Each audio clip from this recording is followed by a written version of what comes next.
Now you're going to have your first video in imaginary numbers. These are probably my favorite thing, and I think that it's going to be something that you're going to enjoy too. They're really not very difficult, but it does become something that gets a little bit confusing. So I'm going to go back and forth a little bit to write a couple things down. I got to kind of give you a little bit of an intro before we get to something like this. So when we start looking at imaginary numbers, the idea that we start to think about is what the heck are they and why? And so really what they are is kind of an outpouring of need by mathematicians, because we get to something like this and we're going to be starting to work around with some problems and we start to do like a square root of 12.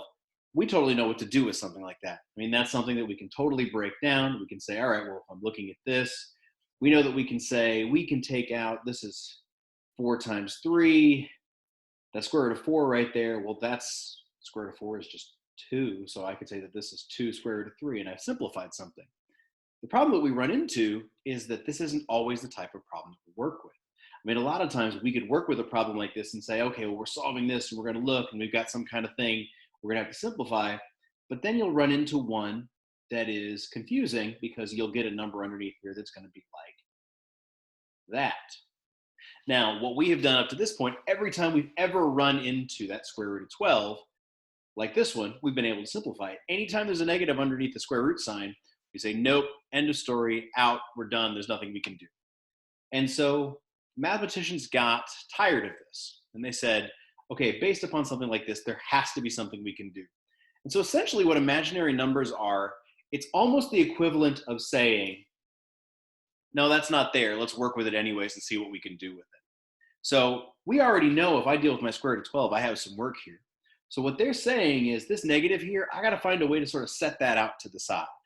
Well, what we know is that any time that we want to break down a radical, break down a root, we can break it down into a product, like 4 times 3, and sort of separate them off. Now, the thing that I didn't do here is to write this as square root of 4 times square root of 3, just because I think most of the time you guys recognize when you see that, you can simplify that straight out.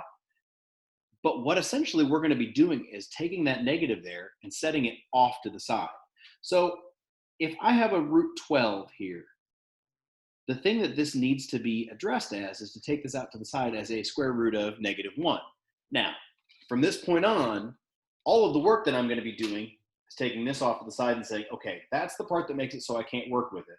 This part's fine. I got this part here, and I know it is 2 square root of 3. But here's the problem. When I'm working with this, if I take that square root negative out, I'm still dealing with a number that I can't actually find an answer for. So what a mathematician had to start to do is say, okay, if this square root of -1 is what we're going to be dealing with every single time we're going to be dealing with a negative under a square root, what they say then is, all right, let's pull this out to the outside and we'll bring it back later, but I can't put it back underneath here because that means it's something I can't work with.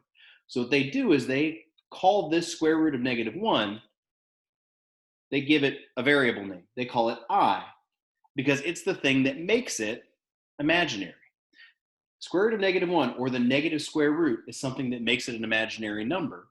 And so what that means that I can end up doing is saying, all right, the square root of -1, it's still there when I go through here, which means then I've got an I on the outside there.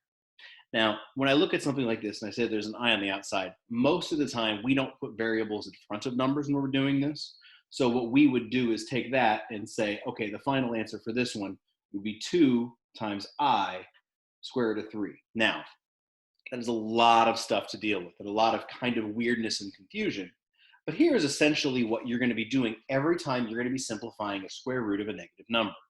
When you have a square root of a negative, you're going to be dealing with an imaginary number. And in fact, I'm going to write that so you have a chance to look at it. Imaginary numbers deal with square root of a negative number, okay? So anytime you're doing that, your first step to simplify is essentially to take your square root of a negative number and remove that negative and put it to the outside first so you're not dealing with it at all. So your first step to simplify, I call this popping out an I.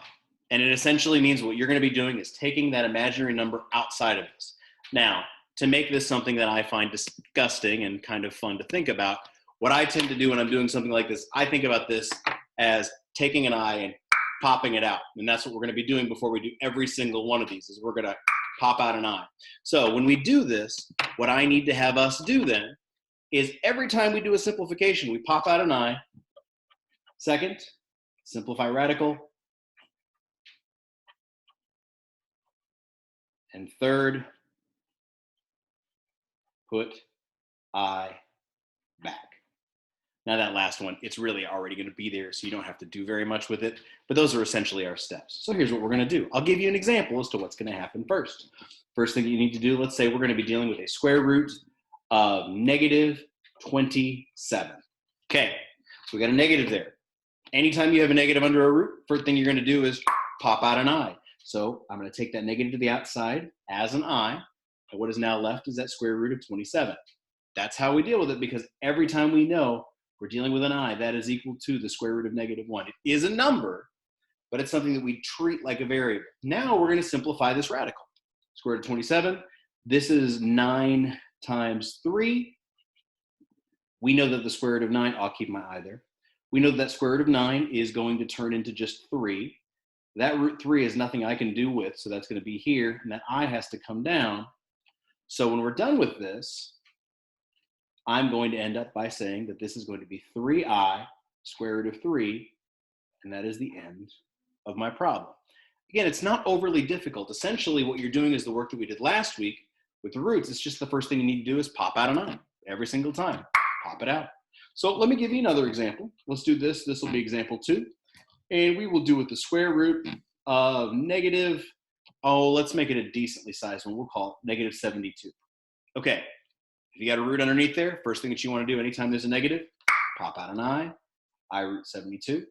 And now I'll put that back when I'm done. Let's start breaking down that 72. If I look at 72, this is 9 times 8. That's helpful. My I is still out on the outside there. Now we know the square root of 9. That's a 3. So this will break itself out of here. We're going to have 3. I'm just going to put the I right in front of it. And now we've got a square root of 8. So if you guys saw that root 9 became 3, that I just stayed there, and there's my root 8. Now, there are sometimes when you have to keep going, because if I look at this 8, I know I can keep breaking that one down as well. So there's sometimes you have things on the outside with it already. That 8 can actually break down to 4 times 2, and that's still underneath the square root. Outside here, I have 3 and I have I, so I have to remember that 4 there can now become, well, the square root of 4 is equal to 2. That root 2 is still going to stay underneath here. And on the outside, I've got an I and I've got a 3. So I've got to combine that stuff together. Now, everything's being multiplied. So 3 times I times 2, everything on the outside can be combined. So that'll be 6i. And under, I can't do anything with stuff that's under the radical anymore. So I have a square root of 2. Now, I can't break that 2 down anymore at all. So my final answer for this one is 6i square root of 2. I think for the final example, and I'm going to scoot this over just a little bit so you can see it, sometimes you may run into something that's going to have a number on the outside of your radical. And so let's say I start off and I've got a problem like of a 5 out here. This will be example 3. And I'll have a square root of, let's go, negative 20 in there. So I'm still dealing with that 5 on the outside. What I want to do first before I can do anything else, I'm going to make sure that this is focused a little bit, is I got a negative underneath. No matter what happens, the first thing you do is pop out an I, 5i, root 20. And now I'm breaking it down the way I did before. 20 is just 4 times 5. So that 5i is still on the outside. I see that square root of 4, and I know square root of 4 becomes 2. That root 5 is still stuck underneath there, but everything I had on the outside there, that 5 and that I are still there. And now since everything is being multiplied, 5 times I times 2 becomes 10i. You still got that square root of 5. Since I can't break that down anymore, we're in good shape. And that's how we simplify these numbers. All an imaginary number is just a negative under a radical. And the way you deal with it is just popping out an I every single time. So with that being said, I think that that's a decent enough way for us to start. Try to get some practice for something like this. And if you have any questions, please email your teachers anytime that you need it, and you should be fine.